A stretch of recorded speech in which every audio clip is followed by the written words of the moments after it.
Mereka pernah melakukan beberapa tahun yang lalu, kurang lebih 30 atau 40 tahun yang lalu, orang-orang Syiah pernah masuk dari wilayah Persia di Iran dan mereka membantai jemaah haji. Sampai dikatakan pada saat itu darah ya di daerah Ka'bah itu sampai ke betis. Mereka anggap halal ahli sunnah itu. Jadi ini berbahaya, pemahaman dari mana? Jadi kalau ditanya apakah saat ini Amerika terbesar, ya jelas terbesar. Anda mau bandingkan pakai apa? Kalau misalnya kita bicara tentang kuantitatif, mulai dari anggaran pertahanan, dari segala semuanya. Itu jelas, harus kita akui, dia besar. Gitu. Bahwa kemudian ada upaya untuk menyaingi, iya. Ya, salam sobat kasih, selamat berjumpa kembali para sahabat layar kesaksian. Teman-teman sekalian sudah menyaksikan cuplikan video di depan dan pasti tahu siapa ustadz yang berbicara. Kita tahu bahwa ustadz tersebut ini sangat-sangat tergolong ustadz yang sangat fanatik dan sangat Islamik sekali. Namun faktanya perkataannya ini cukup mengejutkan, di mana beliau ini benar-benar menentang kepercayaan Iran, yaitu Syiah, di mana yang katanya Syiah ini adalah pembenci berat bagi negara-negara Teluk, dan katanya Iran ini bercita-cita ingin menghancurkan Mekah, ingin menghancurkan bait suci umat Islam seluruh dunia, yaitu Masjidil Haram. Seperti apa fakta selanjutnya dan juga apa hubungannya dengan pertemuan Xi Jinping dengan Donald Trump? Berikut saja kita semua untuk menyimak sampai akhir video ini, semoga tercerahkan. Kenapa Amerika bisa mempengaruhi dunia hanya dengan satu keputusan? Ini alasan kenapa mereka disebut superpower. Pertama, militer mereka adalah yang terkuat di bumi. Kapal induk, jet siluman, dan pangkalan di berbagai benua. Kedua, ekonominya raksasa, rumah bagi perusahaan teknologi terbesar dunia. Ketiga, pengaruh politiknya luas lewat PBB, NATO, dan kekuatan veto. Dan keempat, budaya Amerika, film, musik, internet membentuk tren global. Inilah kombinasi yang membuat Amerika jadi superpower modern. Menurut kamu, negara mana yang bisa menyainginya? Follow untuk fakta dunia lainnya. Kenapa sih Amerika disebut negara superpower? Jawabannya, karena mereka nguasain dunia tanpa harus menjajah. Bayangin ini, ekonomi mereka ngatur banyak bisnis dunia. Militernya bisa menjangkau hampir seluruh bumi. Politiknya bikin negara lain ikut arah. Teknologinya dipakai semua orang. HP kamu juga. Budayanya, film, musik, semuanya kita konsumsi tiap hari. Sejak Perang Dunia Kedua, Amerika nggak pernah turun dari puncak. Jadi, sadar nggak? Kita semua sedikit banyak hidup di dunia versi Amerika. Setuju atau enggak? Intinya gini, mengerti geopolitik ya. Ini kan esensinya adalah power. Semua negara besar yang kuat terhadap sekitarnya berperilaku hampir sama sepanjang sejarah. Hanya Amerika setelah Perang Dunia Kedua yang berperilaku berbeda, membangun koalisi bersama. Tidak teritorial Dan bersifat multilateral. WTO dia backup, NATO ini multilateral. PBB di mana markasnya? PBB namanya League of Nations, itu Woodrow Wilson, itu kan cikal bakalnya PBB yang sekarang. Itu juga Presiden Amerika. Pada saat Eropa terpecah belah, perang, penjajahan, penaklukan, Amerika bilang stop. Kita hidup bersama dengan damai dalam lembaga yang kita pilih sendiri masing-masing. Itu kan dahsyat. Ottoman Empire gak begitu. Abbasid Empire gak begitu. British Empire gak begitu. Roman Empire, Greek Empire gak begitu. Baru American Empire, Majapahit, Sriwijaya Empire, Chinese Empire, Ming Dynasty. Zaman sebelum Majapahit, kita Kublai Khan, ada utusan datang, kita kasih hadiah, titipan supaya kita jangan diinvasi gitu. Nah, upeti istilahnya. Nah, tributary state istilahnya. Nah, Amerika ini satu makhluk baru secara geopolitik. Ini yang kita pertahankan. Kita idealnya di situ. Dia menggabungkan dengan baik realisme, ada kekuatan, Thucydides, dengan idealisme, kantian, demokrasi, kebebasan, enlightenment. Jadi kita semua bukan Trumpnya atau bukan Bill Clinton, bukan Obama yang kita sebenarnya suka. Kita suka pada ideal tentang Pax Americana, perdamaian yang dibawa payung Amerika, karena payung ini memberi kemungkinan kebebasan, kemajuan bersama. Kadang-kadang dengan mengorbankan dirinya loh. Jangan lupa loh, Jepang makin maju menyaingi Amerika, Jerman makin maju menyaingi Amerika, Cina itu makin maju menyaingi Amerika sekarang karena dibuka pintunya oleh Amerika Serikat. Deng Xiaoping pertama kali keluar negeri, dia ketemu dengan Carter, Jimmy Carter, presiden Amerika. Dia bilang, Mr. President, bahasa Mandarin diterjemahkan, tapi kira-kira artinya begitu. Jangan kasih apa-apa, kita negara besar, sejarah kita panjang. Cuman beberapa dekade kita agak rusak pendidikan. Mao Zedong revolusi kebudayaan kan. Tolong buka pintu Universitas Amerika bagi mahasiswa Cina untuk belajar di Amerika. Kita butuh ilmu pengetahuan. Itu dahsyat, Mel. Banget. Itu saya kira Deng Xiaoping menjadi politisi terbesar abad ke-20. Salah satunya karena langkah itu membuat 800 juta orang Cina yang miskin terangkat dari jurang kemiskinan. Dan Cina menjadi negara yang maju. Kalau Amerika sebagai hegemon seperti Romawi, seperti Ottoman, seperti British Empire, belum tentu. Dia buka pintu seperti itu. Ya. Dan kalau misalnya Trump ini merealisasikan ancamannya dengan melakukan aneksasi ke Greenland, dia tidak berbeda dengan hegemon Amerika sebagai hegemon itu kayak sebelum-sebelumnya. Dia kehilangan satu trust dari berbagai negara lain yang berkata kepada Amerika, Jerman, silahkan Amerika buka military basis maumu. Sekarang 50.000 sampai sekarang 50.000 orang tentara Amerika di tanah Jerman. Sekian puluh ribu di Jepang, sekian puluh ribu di Korea Selatan. Mereka bilang, kita nggak dijajah Amerika kok, kita nggak didudukin Amerika kok, kita dibantu Amerika, gitu. Kira-kira kayak gitu. Saking enaknya dibantu, Trump bilang, lu bayar juga dong. Masa lu kita udah bantu loh, ya kan? Kita yang mati di lapangan, boleh nggak patungan, gitu loh. Nah, kira-kira kayak gitu. Nah, ini kalau salah langkah di Greenland, ini yang hilang Al. Yang mahal itu dia dibangun oleh jutaan anak muda Amerika yang meninggal. Periode kedua, jutaan anak muda Inggris, Jerman yang meninggal. Periode kedua, ide mengenai Amerika yang seperti ini ya. Membangun tata seperti ini lahir dari tragedi besar manusia. Kalau dia salah jalan, 80 tahun ini cuma menjadi kenangan manis yang belum tentu terulang. Nah, kalau menjadi masa lalu, pertanyaannya penggantinya lebih baik nggak? Kalau yang menjadi hegemon seperti Putin, sekarang aja dia bukan hegemon, dia hajar Ukraina.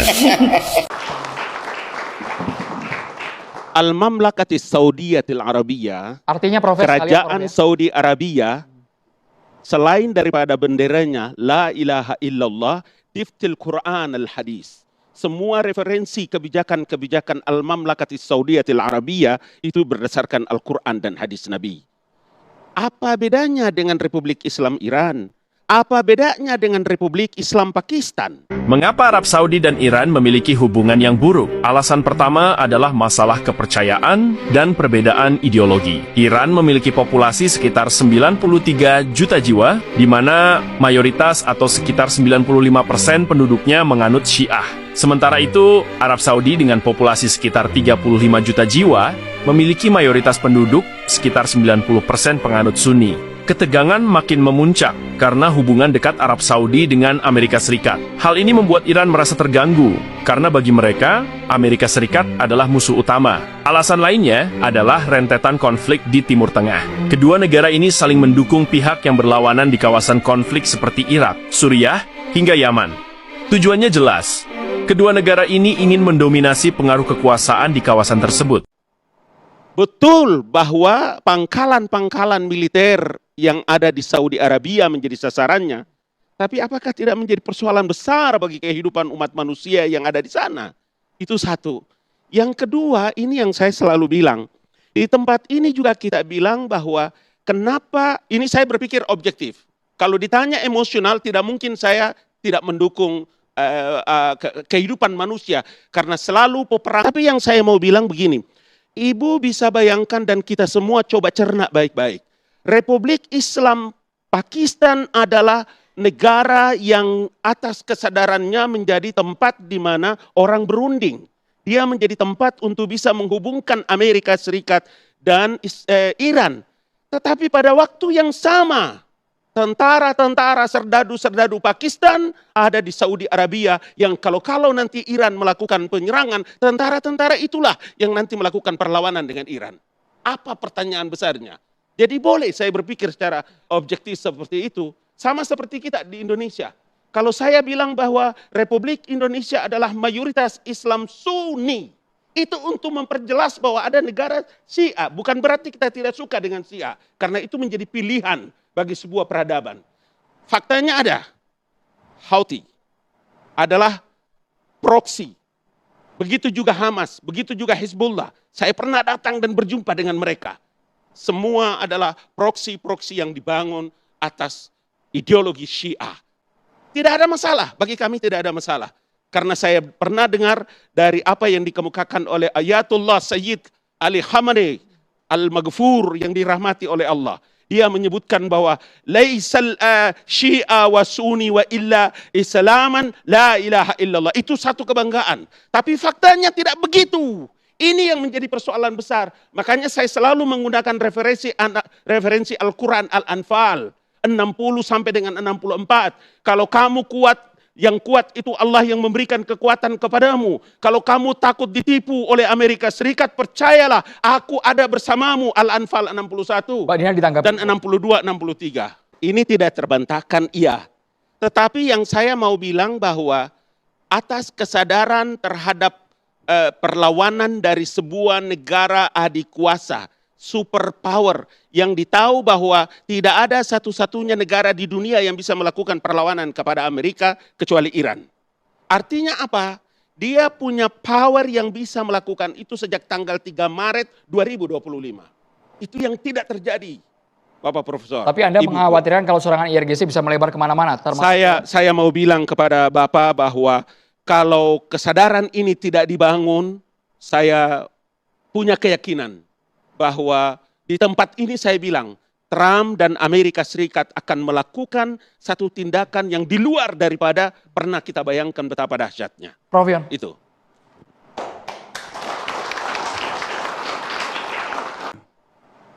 Pak Anton, Anda lihat gimana kehadiran kekuatan baru ya sebagai penyimbang daripada Amerika, Rusia dan Cina. Apakah dia bisa menjadi kekuatan yang bisa mengimbangi kekuatan Amerika? Terima kasih. Kalau ditanya apakah saat ini Amerika terbesar, ya jelas terbesar. Anda mau bandingkan pakai apa? Kalau misal kita bicara tentang kuantitatif, mulai dari anggaran pertahanan, dari segala semuanya. Itu jelas, harus kita akui, dia besar. Gitu. Bahwa kemudian ada upaya untuk menyaingi, iya. Itulah kalau kita cermati pidato Putin sebelum berangkat ke Beijing. Mari kita bersama. Ya kan, dia mengajak untuk bersama Cina untuk sebagai kekuatan yang menjadi stabilisasi global. Jadi apa? Sebagai kontender dari cerita tentang Amerika Serikat. Itu satu. Kedua, saya ingin juga menanggapi tadi perdebatan tadi jelas kalau saya sih selalu nggak melihat bahwa ini adalah perang ayat gitu ya. Karena kan kalau ini debat Syiah Sunni gitu ya. Apakah iya ketika Iran yang kita tahu Syiah, lantas kemudian kita melabeli Amerika Serikat dan Israel adalah Sunni? Kan enggak juga. Jangan-jangan. Ini kalau misalnya ramalannya profesor dari University of Chicago, Robert Pape, dia bilang, ini kalau Iran berhasil keluar, jangan-jangan Iran jadi negara keempat. Jadi kalau ada Cina, ada Amerika Serikat, ada Rusia, jangan-jangan yang keempatnya adalah Iran.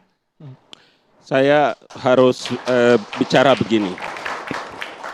Saya mau juga bilang bahwa kita pernah mendengar statement dari Donald Trump bahwa kami tidak perlu China dalam urusan Hormuz dan Iran. Bapak tahu nggak? Pertemuan Amerika dan presidensi nggak ada urusannya sama sekali. Sekian persen untuk urusan Hormuz dan kawasan. Kenapa? Karena yang dibicarakan itu adalah national interest. Negara sebesar itu.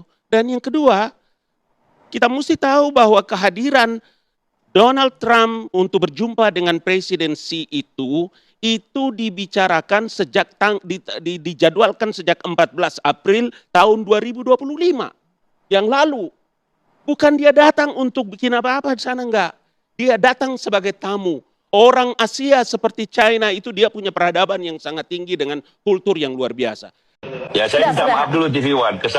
Kesannya TV One selalu mengait-kaitkan antara pertemuan bilateral di Beijing ini antara Amerika Serikat dengan China ya, dengan persoalan Iran. Itu padahal itu kan tadi kan sudah benar koresponden di Beijing bilang itu sangat kecil, nggak terlalu penting buat mereka berdua. Soal Iran sebenarnya dalam konteks mereka berdua, karena ini kan dua raksasa gitu secara geopolitik. Iran itu tidak termasuk raksasa. Kalau soal hasil dari pertemuan Beijing, salah satunya ya dengan Trump dan Xi Jinping, sebenarnya pukulan telak bagi Iran. Karena kan Iran seolah-olah mengklaim bahwa Selat Hormuz itu milik dia, pakai di kaki jalan tol, kayak jalan tol gitu loh, mau dipungut bayaran. Itu ada resolusi PBB-nya, nggak boleh begitu. Dan Xi Jinping dan Trump menegaskan itu bersama-sama. Dan sebelumnya kan Menteri Luar Negeri Cina juga sudah berkata bahwa Selat Hormuz itu international waters, bukan milik siapapun, termasuk bukan milik Iran. Itu satu. Yang kedua, jangan lupa Beijing juga dagang bukan hanya dengan Iran. Tadi kan juga koresponden Anda sudah mengatakan Beijing itu dagang dengan Arab Saudi, dengan Dubai, dengan Qatar, malah jauh lebih tinggi, lebih banyak dibanding dengan Iran. Itu loh.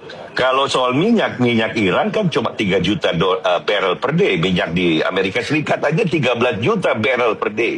Hampir 5 kali lipat produksi Iran. Jadi dari segi itu saya nggak tahu kenapa TV One selalu mengait-kaitkan ya dengan persoalan di Iran gitu. Di Beijing itu kan pembicaraannya jauh lebih besar dan lebih penting gitu. Nah, jadi sekali lagi soal pertemuan di Beijing Amerika Serikat dan Xi Jinping, keputusan dan apa yang mereka katakan sebenarnya pukulan telak bagi Iran yang mau menjadikan Selat Hormuz itu sebagai miliknya. Bukan milik Iran Selat Hormuz secara hukum internasional, itu milik semua orang. Sama dengan Selat Malaka gitu loh. Tidak milik Singapura, tidak milik Thailand atau Indonesia atau Malaysia gitu loh. Itu international waters. Kita harus hargai negara-negara di sekelilingnya, kita hormati, mereka boleh memetik keuntungan dagang. Tetapi jangan mengklaim sebagai miliknya yang bisa dia pajakin kalau orang lewat. Itu kan international law. Itu sakral tuh, itu hukumnya sudah 500 tahun lebih. Nah, kembali kepada pertemuan Beijing ini ya, saya nggak tahu kenapa dikaitkan oleh teman-teman ya studio soal Iran gitu loh. Bahwa saya menghargai rakyat Iran, kita menghargai ada perang kita, tapi kan konteks pertemuan Beijing ini kan berbeda. Ini masalah Taiwan, ini masalah tarif, benar tadi Pak Faisal. Ini masalah dagang, ini masalah industri kedua negara yang penting gitu loh. Jauh lebih penting ketimbang apa yang terjadi di Iran sekarang. Nah, ada harapan, saya mau ulang lagi ya, di Timur Tengah itu kan ada konflik dari dua cara pandang besar. Yang satu pandangan yang terbuka, itulah Dubai, itulah Arab Saudi, itulah Qatar, itulah Bahrain. Negara-negara Arab yang juga Islam.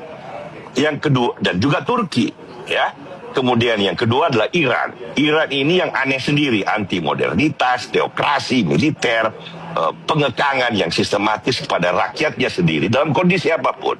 Nah, dua cara pandang ini mudah-mudahan yang menang bisa cara pandang seperti Dubai, Arab Saudi, Bahrain, Qatar. Mudah-mudahan Xi Jinping bisa meyakinkan para mullah dan teokrat dan jenderal di Tehran itu untuk berubah. Gitu loh, mumpung dia baik sama Iran, ya membeli minyak Iran, tapi sekarang nggak bisa karena diblokade oleh Amerika. Dia mudah-mudahan Xi Jinping bisa berkata, para mullah, para jenderal dan para teokrat di Iran, berubahlah menjadi negara normal yang terbuka. Tidak usah pakai ilusi anti modernitas, ilusi tentang kedaulatan yang keliru. Lihat aja Bahrain, lihat aja Qatar dan Dubai yang sekarang sudah maju, terbuka, kaya raya. Udahlah, terus-menerus berperang, resistensi dan segala macam dengan pandangan yang keliru itu nggak ada gunanya. Kasihan rakyatmu sendiri, itu loh. Kira-kira itu kesimpulannya, Mbak.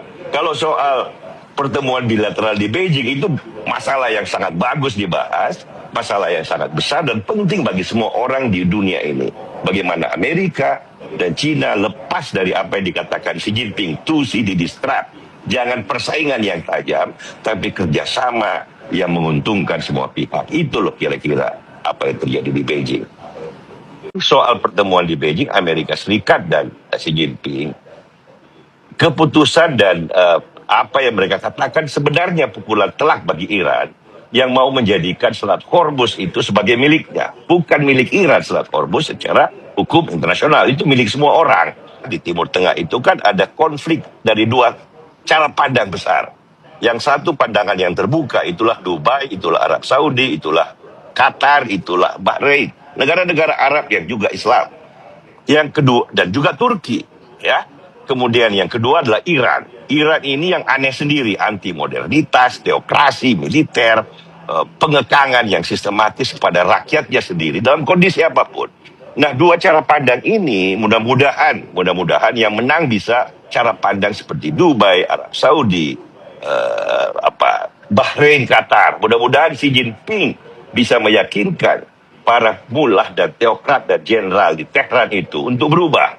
Gitu loh, mumpung dia baik sama Iran. Dia membeli minyak Iran, tapi sekarang nggak bisa. Karena diblokade oleh Amerika. Dia mudah-mudahan Xi Jinping bisa berkata, para mullah, para jenderal dan para teokrat di Iran, berubahlah menjadi negara normal yang terbuka. Nggak usah pakai ilusi anti modernitas, ilusi tentang kedaulatan yang keliru. Lihat aja Bahrain, lihat aja Qatar dan Dubai yang sekarang sudah maju, terbuka, kaya raya. Udahlah, terus-menerus berperang, resistensi dan segala macam dengan pandangan yang keliru itu nggak ada gunanya. Kasihan rakyatmu sendiri. Kasihan rakyatmu sendiri. Itu loh. Kira-kira itu kesimpulannya, Mbak. Di Beijing ini kan summit terpenting antara dua superpower yang memang mempengaruhi geopolitik. Nah, memang ada sedikit dibicarakan soal Iran ya. Sedikit dibicarakan, malah dua hal ya. Beijing dan Washington, Trump dan Xi Jinping sepakat kan pada dua hal. Yang pertama, Selat Hormuz itu open. Itu adalah international water, bukan milik siapa-siapa termasuk Iran. Sebagaimana yang Iran klaim ini kan, mau tol laut lah segala macam gitu. Jadi itu pukulan telak buat Iran sebenarnya. Ini kan sama dengan pidato Menteri Luar Negeri Iran beberapa minggu yang lalu kan. Yang kedua adalah Xi Jinping dan Trump menegaskan sama-sama bahwa Iran nggak boleh punya nuklir weapon gitu loh. Dan jangan lupa Cina kan anggota Dewan Keamanan PBB dan memang sudah ada 5 resolusi Dewan Keamanan PBB yang mengatakan Iran tidak boleh memiliki senjata nuklir. Jadi dalam hal ini kalau toh ada angle Iran di dalam summit di Beijing yang sebenarnya Iran nggak penting buat kedua negara ini. Ada yang bilang ini Trump aja nih mau minta bantuan Cina nih. Itu kan media Indonesia mainstream aja atau penggemar fanatik Iran Indonesia aja yang nggak ngerti persoalan gitu loh. Buat Amerika dan Cina, Iran itu buat geopolitik dunia, Iran itu terlalu kecil, nggak penting dalam pengertian stabilitas dunia jangka panjang gitu loh. Nah, kembali kepada pertemuan tadi soal Iran, itu kan pukulan telak bagi Iran yang ingin mengatakan Hormuz itu ya kayak Selat Malaka kan nggak boleh dibilang milik Singapura, milik Indonesia, Malaysia atau milik Indonesia. Itu international waters gitu loh. Dan itu hukum internasional tentang free passage in international waters itu usianya sudah 500 tahun lebih. Itu udah panjang gitu loh. Jadi dalam hal itu media mainstream Indonesia yang selalu mengagungkan Iran dan ingin melihat celah Beijing Summit ini adalah urusan Iran. Mohon maaf, mereka akan kecewa gitu loh. Karena itu tadi Abang Profesor Abdul Haris, kalau sekutu Amerika yang tinggalkan Amerika sendiri, ahlan wa sahlan. Biar Iran bisa nongol dan dia mengkonsolidasikan ulang. Kenapa itu kita harus bicara begitu? Sebab kalau negara Amerika Serikat yang kuasa adidaya, yang sampai hari ini Amerika itu adalah regulasinya Donald Trump, dan Donald Trump itu adalah Amerika. Apa saja yang dia mau oleh Amerika sekarang, oleh Donald Trump itu yang jadi. Termasuk usulan dia, $200 miliar kepada Kongres. Nah, isi Kongres itu semua adalah orang Trump. Saya bicara ini dimaksudkan agar ada satu kesadaran yang harus diperankan Diperankan pertama itu apa? Malaysia, Brunei adalah Commonwealth dari Inggris. Inggris Raja Charles sudah datang ke Amerika. Begitu juga dengan Indonesia.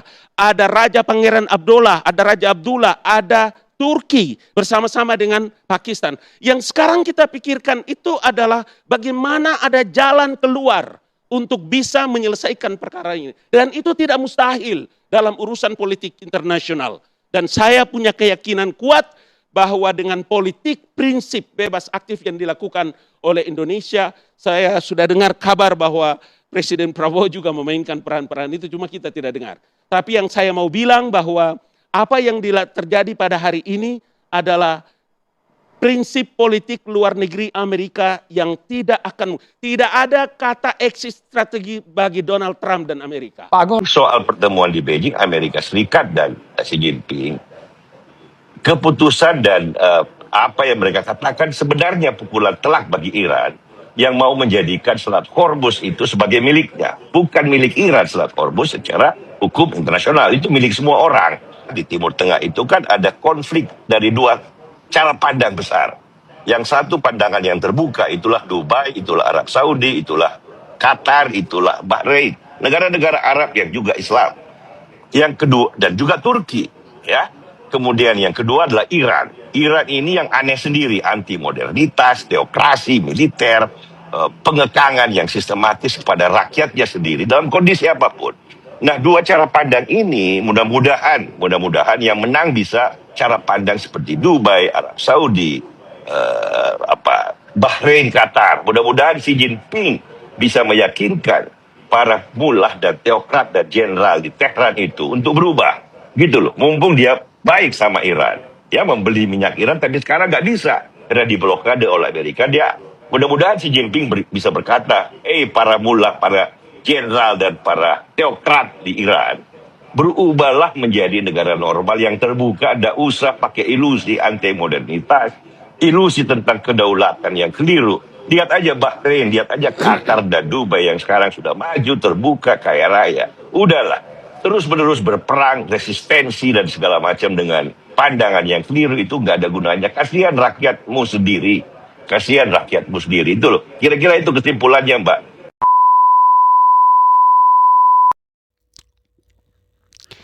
Ya, Bapak Ibu Sobat Kasih, kita semua telah mendengarkan apa yang disampaikan oleh Andi Malarangeng dan juga Ali Namaban.